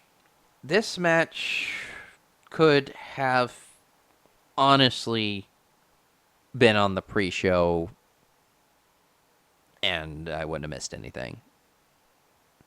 What do you think? Honestly, I would have just asked you if not to review this altogether, because when it comes to this situation, it's probably the most least resourceful mid-card feud I'm ever going to see. Yeah, that IC belt, man, they just don't know how to freaking do anything with it. They thought they were going to lead in with Daniel Bryan, and all of a sudden he had to get hurt. Poor boy. So, the Big Show beats Ryback by Miz qualification. And, good on words there. I love it. And, it's a thing that happened. I can say that with complete authority and total confidence. But that led us into the next match. The match. John Cena versus Kevin Owens. The match of the night. Let's talk shop here. It's the match of the night, but if you can tell by my dulcet tones, you probably don't have to guess how the match ended. You know how the match ended, guys. Oh yeah. You can't beat Superman. Only for a little bit. No. I mean, it was a great match. It wasn't as good as the match at Elimination Chamber. It just wasn't. But that was going to be a hard match to live up to. But let's also be honest here. Now, when it comes to John Cena versus Rusev, Rusev was just a little whiny little baby girl after WrestleMania. Now, we don't know that's because that's how Rusev is. He's just all about, I want to win, I want to be awesome, and all that stuff. And, Pappy Snuka said the same thing when I asked him. Now, as far as it goes, at least Kevin Owens is showing how destructively heel he can be after that match. Because he was trying to man up, and he said, no, I'm going to kick you and hurt you because I hate you. And as a heel, I'm going to hate you, and I'm going to make sure you suck every damn time. And the best part about that Faded Saint is the audience didn't hate Kevin Owens for it. They loved him for it. They were all about it. That's how bad. Basically, John Cena with the like, what was it, like the third or fourth AA? John Cena with some number of AA over Kevin Owens, in a pretty predictable ending. Also, I will point out, both are still champions. Neither had a title on the line again. Now the next time is for the U.S. title. Now, is it? Yes, Kevin Owens did on Raw. Where were you? I know Jack gave me the notes. I watched Raw. I don't remember the U.S. title. I remember what Kevin Owens said that the next time he battles him, it will be for that U.S. title of his. Why wasn't it before? Don't know. Maybe because it's like, I'm pissed. He beat me. I'm taking that belt now. Shooty woody hooty. I'm going for that booty. That's how it goes. We'll get to that in a second because I do have a comment about Raw and Kevin Owens. But great match. Kevin Owens, Sami Zayn's him, Cena at the end, who was, quote-unquote, trying to show respect. But I don't think that's what's happened. You know what I think happened? I think Owens realized that Cena was trying to use his Superman powers to steal his strength and was just having none of it. Although it's not going to matter in the end because we both know what's going to happen at the next pay-per-view when they have the rubber match. You can't beat Superman. Well, we'll find out because I swear to Christ, if it's any prediction I'll have, which I'll explain more later at the end of this show, for our predictions, it's going to be a pretty sweet ride at Battleground. I hope so.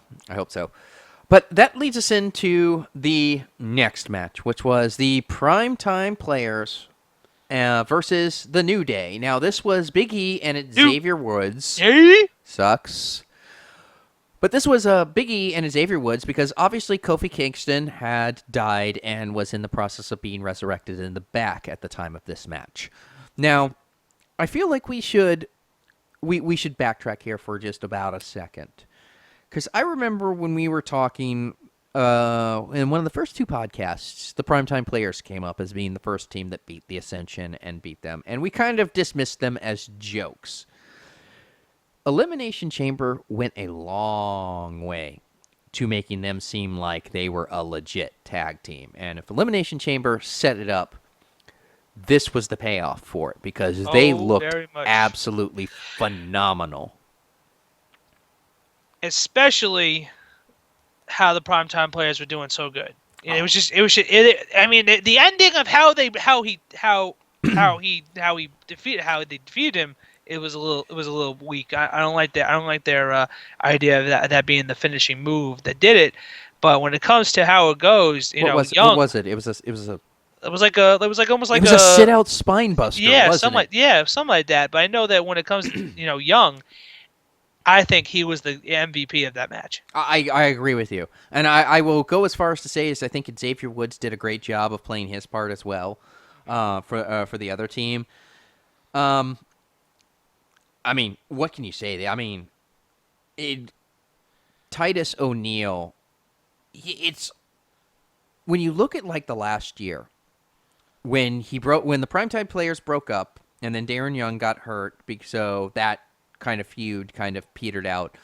And then they just stuck him with Heath Slater, who's another guy who they really need to figure out what they're going to do with. Let's keep him in that corner just for a little bit. Right. But you kind of just dismissed him as this comedy act that was not going to go anywhere. He was like the next Zack Ryder. And then he just had like this series of building up when the primetime players got back together and slowly building up until Elimination Chamber when he just started like throwing people against the cage and like losing his mind. And you realize this cat is like 6'8" and doesn't have an ounce of fat on him. And then, like, in this match, where he was just throwing Big E around. Like, he looked like Cesaro up in that. Oh, yeah. Which, by the way, our love goes out to Tyson Kidd, who sustained a neck injury in a dark match at SmackDown a couple weeks ago. We hope he's feeling better. We hope that he comes back soon, because Kid Cesaro is one of my favorite tag teams also. I want them back. And you know what? As much as I love them, I do miss those Usos, so I really hope that leg is getting better. You know, when I was at the Raw taping, the Uso that was not injured was on commentary for Superstars. Legit? Yeah. Superstars. I really hope that's not the job replacement, though. I hope not. No, the other Uso will be back at some point. But anyway, it was Titus and it was Darren over 2/3 of New Day to win the tag team titles. New Day sucks. By the way, Xavier Wood is now the host of WWE's new YouTube channel, Up, Up, Down, Down, which reviews video games. And no, I am not actually joking. What? That's even worse than hearing that Swerved was coming on there. So, oh yeah. Yeah, oh God, I don't... You had to remind me about the Swerve. Now, there was a backstage segment at this point, and which was basically Seth Rollins walking to the ring, and he was walking past Kane and J&J Security. Now, the story of this, and we're going to touch on one other thing before we get to the main event, because this is directly preceding the main event, because there was no other match. This was what directly preceded the main event, and the story is that Seth has really kind of gotten full of himself. He was pissing off Kane like after WrestleMania when he won the title, but he's very slowly started to piss off the Authority and has started to piss off J&J Security. In fact, the lead up to this match was Roman Reigns goading him into a rematch with Dean Ambrose, him saying that I don't need J&J Security, I don't need Kane, I don't even need the Authority, I can do this by myself. Which led to a match which was J&J Security versus Seth Rollins, which I saw live, and it was pretty awesome. Oh, yeah. This was kind of them taunting them. Now, I have to say, I am actually, despite the fact that there was like one match I really didn't really care for, I'm really a fan of what they did with this pay-per-view. And maybe it was because they kind of sensed that there was some burnout going on here. They didn't really pack this pay-per-view. There wasn't a whole lot of matches. And they really gave time for like the Money in the Bank match. They really gave time for like the women's match, of all things, without the stupid ending. They gave match for like the tag team match to like have enough time to tell the stories. Which led us into the Seth Rollins versus Dean Ambrose for the WWE title in a ladder match. And this is a pretty damn good ladder match as they come. It was a pretty good match. Oh, I got to chime in here right now, Saint, and that is that I want to actually give props to Seth Rollins. Because, you know, I felt like I was watching Ring of Honor Seth Rollins that night because of how he was with Dean Ambrose. That match was actually pretty impactful. They didn't use much of Seth Rollins' baby crying character in that match as much as he was. He was deliberate, he was delivering, and he was attacking and targeting Dean Ambrose's leg like he was going to get a championship match out of him. Oh, it was old school psychology there, and I am a fan. If you knew nothing about wrestling, nothing at all, and you just watched this match, you could see exactly what was going on, even without the commentary. You didn't need Michael Cole and Was King. it Booker or was it Byron? Because Booker T was doing the announcements. It's always Booker- King. It's always King, JBL, and oh, Mike. that's right, King JBL and Cole. Yeah. And for some reason Booker is not doing Raw anymore. Byron He's Saxton is doing Raw he's now. only not doing Raw because of Tough Enough. That's right. But anywho, you could watch this match without any commentary. You could watch this match not knowing anything about wrestling, and you knew what was going on here. Legit. And it was a ladder match. Seth was trying to prevent Dean from being able to stand on his leg so he couldn't climb the ladder. Dean was fighting through it all. Dean sold the injury. You know, it wasn't like, oh, I can walk for this. No, almost every movement he made, it was a brawl. It was technical. It was high spots. It was really everything that you would want in a ladder match. Now, it's not going to make my top 10 ladder matches ever, but it was a damn fine showing from both of these guys. But they had the little last-minute thing where both of them were up there. They both grab the belt. They both fall, and it's just like in baseball. Yeah, the one who lets go is the one who doesn't get it, and the title just literally slipped through Dean Ambrose's fingers. And Seth Rollins makes good on all of his claims by himself, with no help from anyone, wins the WWE title. Oh yeah. It was spectacular. And the way it ended, I'll tell you that much, Shane, was also very interesting. The fact that that they both fell at the same time, going down with it, was pretty impactful of how it went down. It was. It was a great match. It was 35 minutes long. It almost, in my personal mind, beat out Owens and Cena, but Owens and Cena just barely beat it out as match of the night. But that was pretty much the pay-per-view, and that wasn't long at all. I mean, like I said, there weren't a whole lot of matches in this pay-per-view, and I like that. I like that a lot. Oh yeah. And I was even telling, like before the pay-per-view, I was telling Kane that I feel like I'm burning out a little bit because of how many special events we've had, which were 3 in 4 weeks, 4 if you include TakeOver, and they were all had their good moments, but I mean, it's a little much to digest. But letter grade for Money in the Bank 2015, Kane? This time I'm going where you were. Solid B. Solid B, baby. Pretty good tag team match. Really good ladder match. Really good Owens match. But the Money in the Bank that was the bread and butter of what this pay-per-view was supposed to be wasn't as fruitful as I would like it to have been. And the women's match, of course, with the Twin Magic bullshit, really hit me out.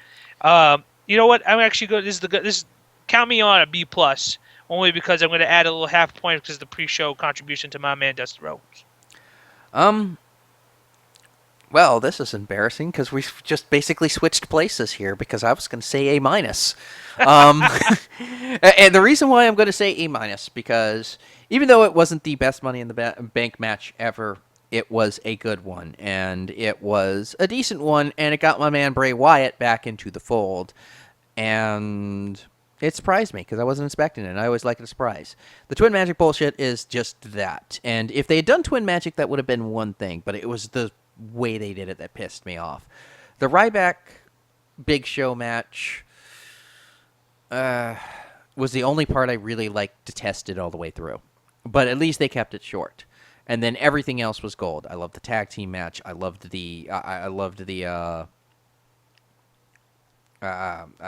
main event. It was really and Owens and Cena. You know, I knew Cena was going to win, but at least it was a fun ride getting there. So yeah, A minus is how I'm going to go, and that will bring us to a very quick recap of Raw from this past week and our predictions going forward. Now, I guess, once again, this is more the WWE understanding that they may have been asking a little bit much from us the last 4 weeks because the next pay-per-view Battleground is 5 weeks away. Oh yeah, a little breathing room, and you know what? They need it for that hard sell that happened on Raw. So yeah. So the story of Raw was Seth saying, "I told you so. I told you so. I told you so," and I really only need to thank me. I win. You I win. lose, you lose. There were some good matches on Raw. They're building up for another New Day and Primetime Players match. Oddly enough, it looks like they're building up for a Kofi Kingston Neville match, which That sounds like a bigger. That doesn't sound as a big Christmas gift as the end of Raw has given me, but that sounds like a pretty good setup too. I'm not mad at it. I'm not Nope. mad at it. I could do that. I'll see that. I pay money. I pay money. Oh yeah, totally. They're doing the whole thing with the Divas match, which the only reason why I'm even bringing it up, which is basically Paige is trying to rally the Divas division to rally behind her to overthrow the Bellas, but the Divas division is like, hey, you've turned on every single one of us. Why should we trust you? And the Bellas are basically like, we're tight with Stephanie McMahon. What? The only reason why I bring this up is because there's a rumor going on here as to where this is actually leading. Rumor mill.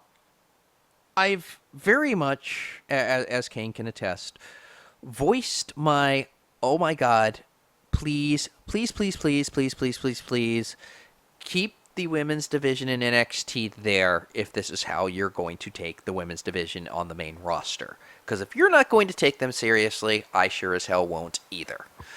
But I heard a rumor this week that Preach it. the idea behind this is to kind of play this whole split the women's locker room in two in the Bellas camp and the Paige camp, and then have that go for a pay-per-view or two, maybe a pay-per-view, and then pay it off somewhere around SummerSlam with the new Four Horsemen. And that is, the rumor is that they're going to bring Charlotte, Sasha, Bayley, and Becky all up at the same time as one super girls faction that they just want to annihilate the current main roster and saying, you will pay attention to us. Oh, sweet Lord. It's almost like when Dean Malenko, Perry Saturn, Eddie Guerrero showed up and Chris Benoit showed up. He who shall not be named, who shall not be named. Oh, Jesus, I'm going to get hit again. Pappy Snooker's going to hurt me because I said his name. Fox is going to sue us. I think Vince McMahon's going to come out of nowhere and choke me out of my through my computer if I say his name again. But you know what? We'll know him as the Tomb of the Unknown Crippler. Now, as far anyway, going back to your point.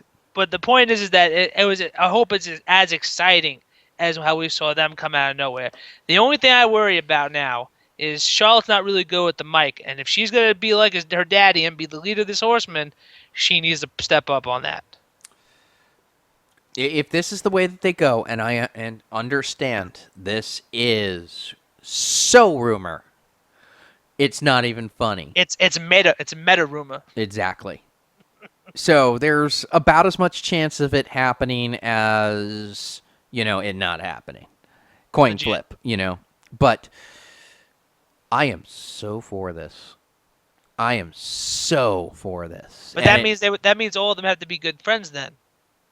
Oh no, I don't think so. I think they could make it work because if you remember, the whole Horseman thing was that they're not friends, they're business associates, and they dominated. Well, let me ask you a question then. Who's Arn Anderson? Becky Lynch. Yeah. No. I can actually see this. I can actually see this now that you've put it up. I mean, Charlotte is Ric Flair, and she just needs a little bit more mic skills. Which, by the way, to me, she's Arn Anderson.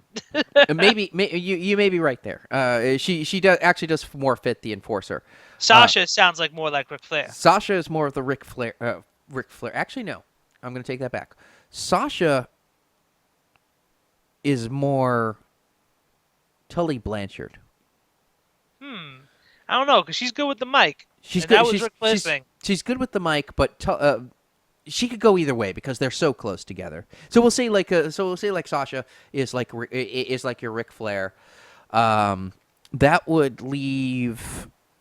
What incarnation are we going? Ole or are we going Barry Windham? We're going traditional horseman. So Ole. So that would mean Becky Lynch Is is Ole. Anderson. Is Okay. Ole Anderson, and that would put Bailey as Tully Blanchard. Which That makes sense. Which if you drop a little bit of the I'm a hugger and you like make her like a little bit more serious, like I'm a hugger, but I'm gonna hug the crap out until your ribs pop kind of deal. I can get behind that. Well, Throw you in, could, that'd be pretty funny if she goes, I'm a hugging suplex kind of gal. oh yeah, totally.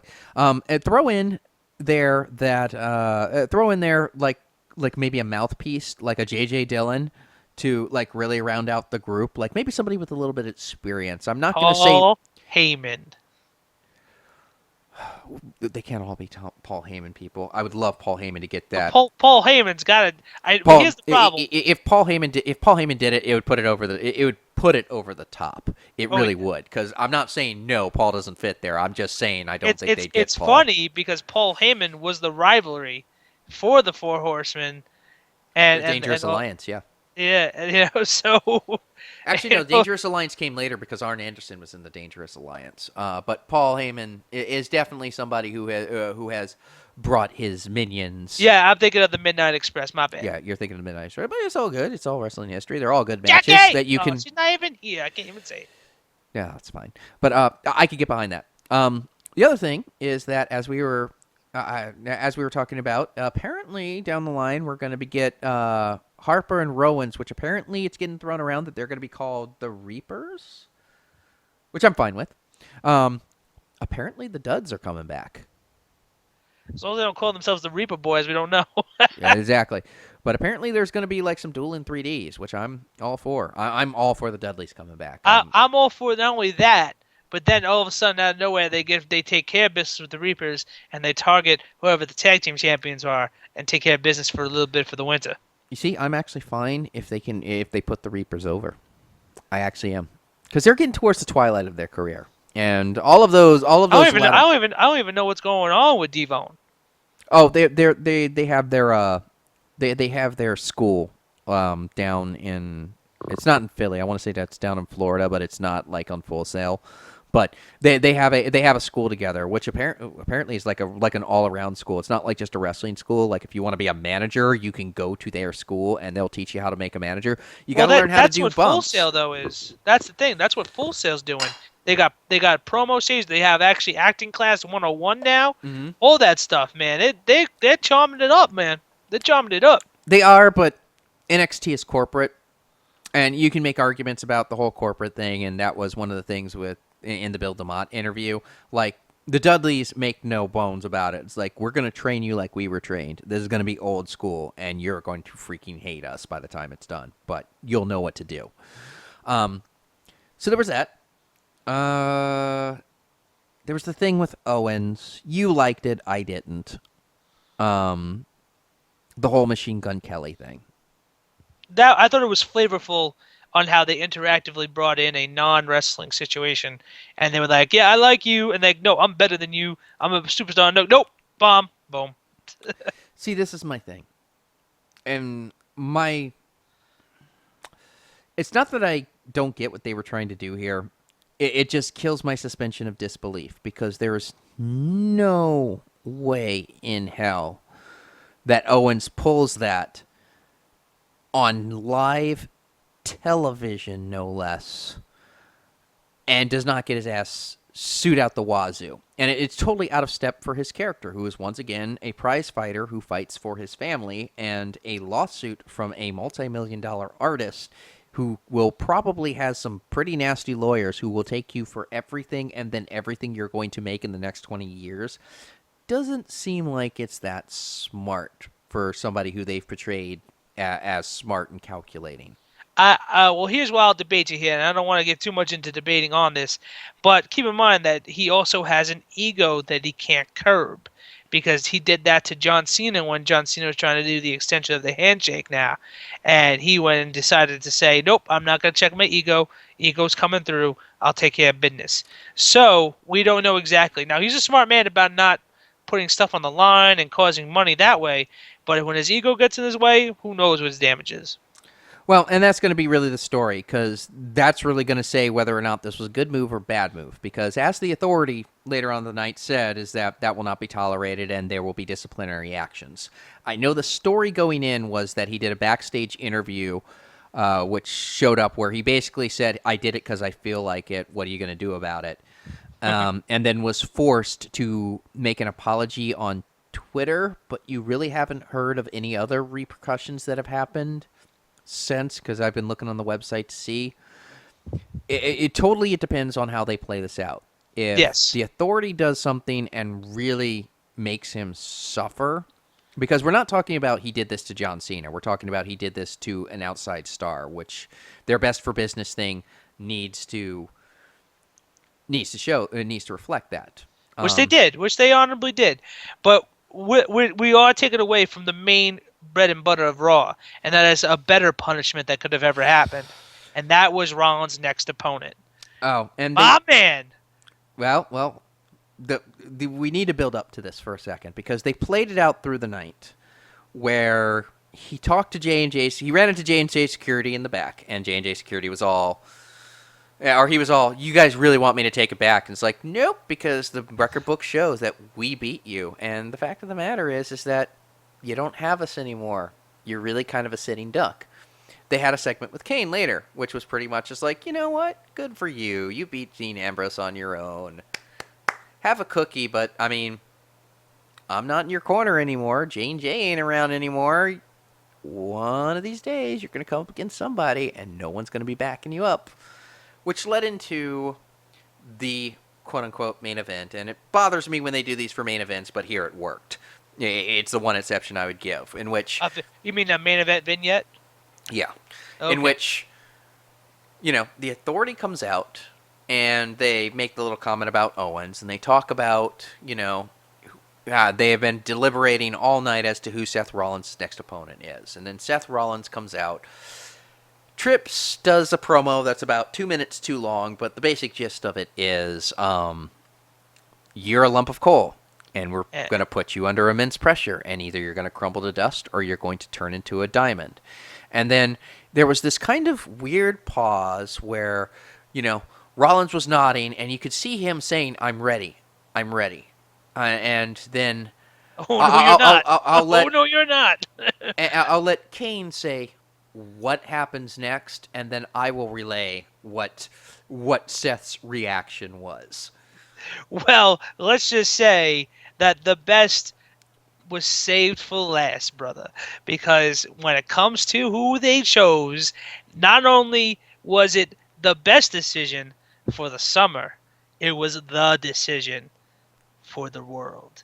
And that was, and I'm going to try my best with my Paul Heyman expression here, Brock Lesnar. That was pretty good. I think you need like a little bit more phlegm on the Lesnar part. Probably. I wasn't a little Jewy there. But It's I'll tell you this much. Lesnar. You sound like you were trying to choke out a rabbit. I think I actually pulled out my vocal cords. You stick with that flavor. You stick with what you would normally do. I'll do what I got to do. Yeah, But I can tell you exactly. this much. Brock Lesnar comes right out, and it was like the Christmas gift that the WWE forgot to give me last year. Oh man, like that little opening like guitar riff of Lesnar's, and I have to hand it to Seth. He played this perfectly. He's like, "Oh, I'm ready. I'm ready. I'm ready." Guitar riff, and you could just see his face going from the "I can take on anyone" to the "Oh my God, what the hell have I just gotten into?" I am going to get prison raped. And the rest of the promo was like no words. It was Brock getting into the ring. It was Paul Heyman just like hanging out like on the outside of the ring, and you could just see him. He was just leaning against the ring, and he was just like chuckling to himself like the entire time. And it was Seth just like refusing to look Brock in the eye, and just Brock slowly backing him out of the ring. Could we just pause on the fact that how awesome his shirt was? Oh, the Suplex City with the exit sign and the Brock Lesnar insignia. I love that shirt. I want to find that shirt, and I will. It'll come. It's coming out. Watch. Oh yeah, totally. And that's how we ended Raw. And you know what? I like it.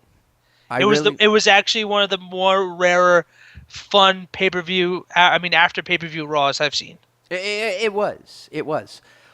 So this is basically where we have things right now. We know, for the most part, certain things are going to happen. We're gonna try and give some predictions on the more certain things that we have here. So these are what we pretty much can be guaranteed are going to happen at the next pay-per-view.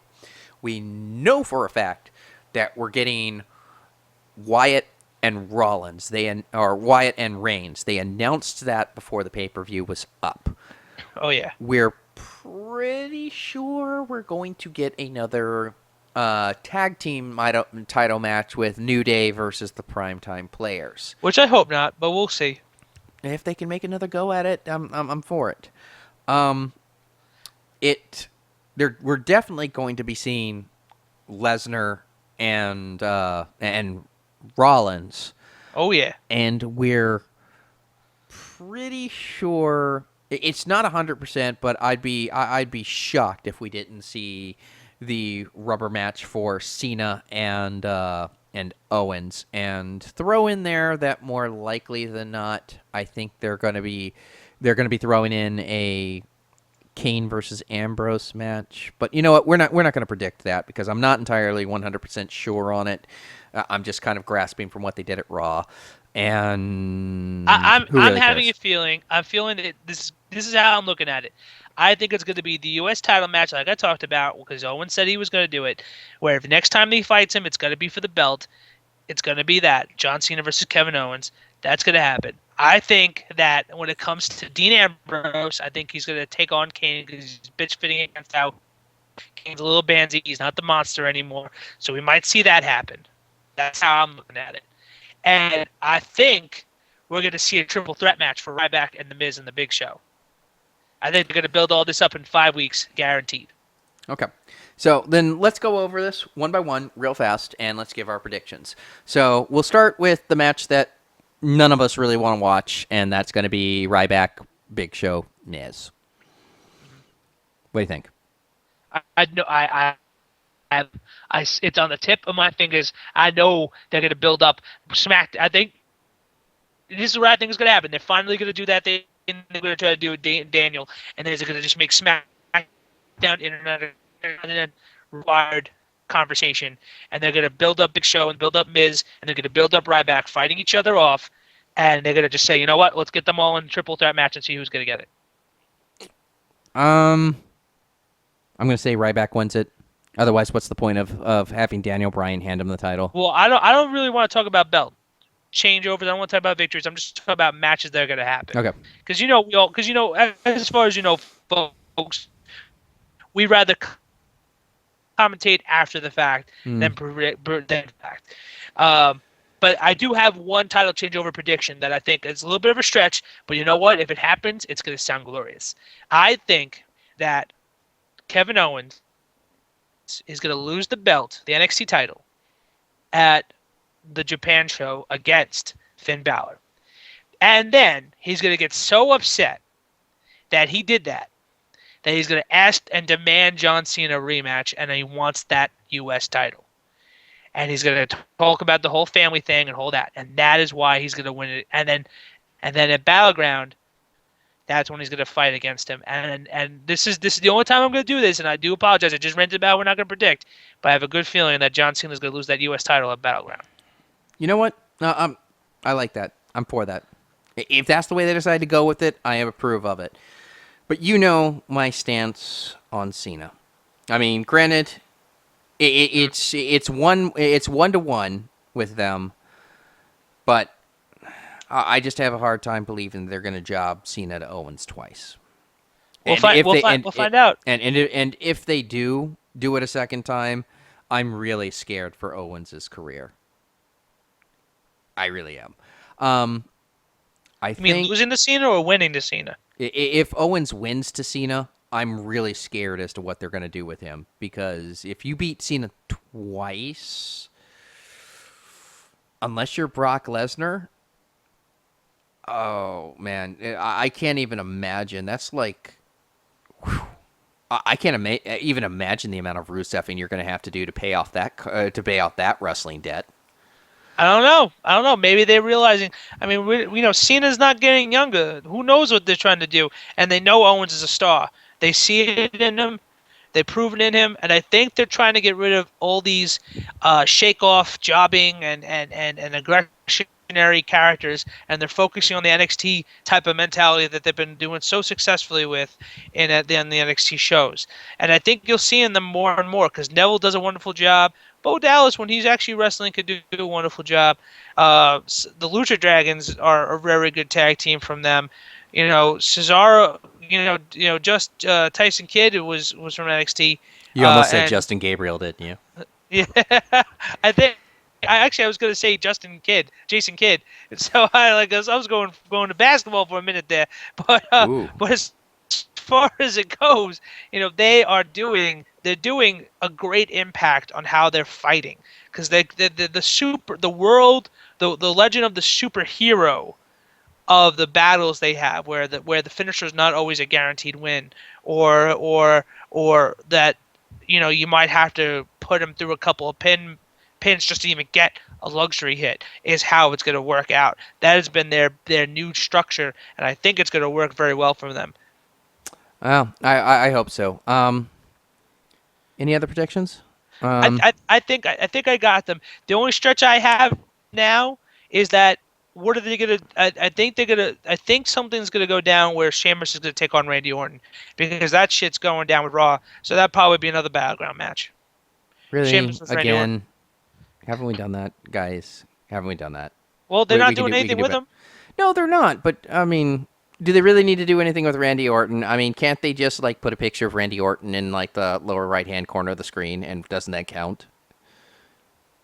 Well, how are we gonna get all these? How are we gonna get all these gifs of him RKOing everybody when they fall down a staircase? There's not enough of those. Which, by the way, I've never been on board with the RKO. It's the Diamond Cutter. I'm sorry, guys. It's the Diamond Cutter. I've never been on board with that BS. Anywho, so yeah, there's that. There's the Rusev is stalking Lana angle, which is, hopefully we get to see Sin Cara and Rey Mysterio Jr. soon in an actual serious tag team title match. I'm really hoping that Bray Wyatt and Roman Reigns can do a good match, because I'm getting into Reigns' character now that they're letting him be more himself.